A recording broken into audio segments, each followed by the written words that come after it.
Hey, what's going on, guys? Welcome back. So today we are talking about the big college football update that's coming in with a pretty important set of patch notes. And this one is definitely one of those patches that changes how a few major modes feel going forward. The first thing worth saying is that EA is still reacting to the backlash around paid progression, and they confirmed those options were removed from Road to Glory and Online Dynasty. So this update is not just about bug fixes. It is also EA trying to explain how progression is supposed to work now and what they want the long-term balance of the game to look like. And the biggest change by far is in Dynasty. EA is replacing the old Coach XP sliders with 3 new Coach XP speed settings. And this is probably the part most people are going to notice right away. Career is now the default, and that gives you authentic long-term progression at 1.0x XP. Simulation bumps that up to 1.25 XP, and casual is the fastest option at 1.5x XP. So instead of having a bunch of sliding adjustments, the game is basically giving you 3 clear paths, depending on how fast you want your coach to grow. Career is meant to be the true Dynasty blueprint experience. Simulation is the middle ground, and casual is there for people who want to unlock abilities faster without feeling like everything is moving at a snail's pace. What matters here too is that these settings are not just for fresh saves. EA says they will carry into existing dynasties, and they will work in both online and offline Dynasty. In Online Dynasty, the commissioner controls the setting for the whole league, which makes sense because that mode needs one shared rule set. EA also made it clear that these settings apply to every coach in the league, including CPU coaches. That is important because the whole point is to keep the mode from turning into a situation where too many coaches reach the top too fast and the entire long-term structure starts to break down. So if you were expecting the old fastest option to come back, EA says that is not happening. They are intentionally keeping the pacing tighter this time.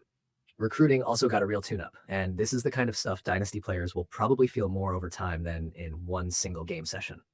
EA says they adjusted recruiting balance so CPU-controlled teams compete better for highly rated recruits, prioritize targets more intelligently, and do a better job of keeping recruits after they make offers. They also tuned those late-cycle recruiting situations where recruits could end up with no viable offers, which has been one of those weird immersion-breaking problems in Dynasty. EA says some of these changes should show up right away once you log back in, but the bigger effect is going to be more obvious in future seasons or in a brand new Dynasty.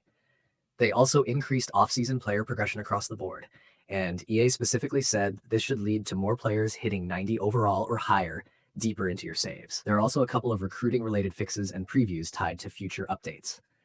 EA says they fixed the issue where recruits being pursued by Hawaii could incorrectly get an F for proximity to home, and they also fixed the risk of transfer display after valid NIL offers in certain cases where a player's NIL value was way above expectations. On top of that, recruiting budget tuning is still on the way later, so this is not the final stop for Dynasty changes. EA is pretty clearly using this update to get the big structure in place first, then they will keep refining the edges after that. Road to Glory is another big talking point here, especially because a lot of players wanted standalone XP sliders back. EA says that is not coming back, and their reasoning is that progression in this mode is tied to the whole package, including difficulty, weekly decisions, fitness, NIL, wear and tear, legacy score, scholarship bonuses, and what you do on the field. So instead of letting one slider control everything, the mode is built around all those different pieces working together. That means your weekly choices and how you actually play matter a lot more than just turning one thing up and calling it a day. EA also says higher difficulty gives you better progression opportunities, so the challenge level really is part of the reward structure now. The most important Road to Glory fix in this update is for edge players. EA addressed an issue where edge players could fail to trigger the position battles needed to move up the depth chart. That is a pretty frustrating bug because it can stall an entire career path for no good reason, so it is good to see that getting attention. EA also says another fix is planned to fully resolve it, and they even mentioned a temporary workaround in the notes.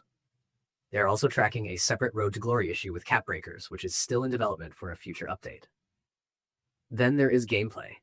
EA says this update includes gameplay stability fixes, and one of the fixes is that coach adjustments set in game settings were not carrying over into Dynasty. That kind of bug can quietly mess with a whole session, so it is one of those quality of life fixes that matters more than people realize. EA also previewed a couple of fixes planned for a future update, including the defensive package reset issue that could happen when an opponent rushed into hurry up or no huddle, plus the switch stick input delay problem when rapidly changing defenders. Those are the sorts of gameplay issues that can make a game feel off even when everything else is working fine, so getting them cleaned up should help the overall flow a lot.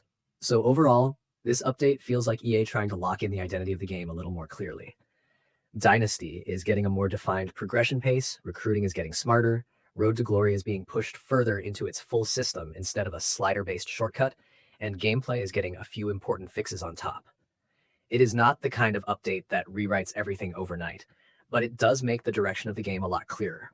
And for a lot of players, that clarity is probably the biggest thing coming out of this patch.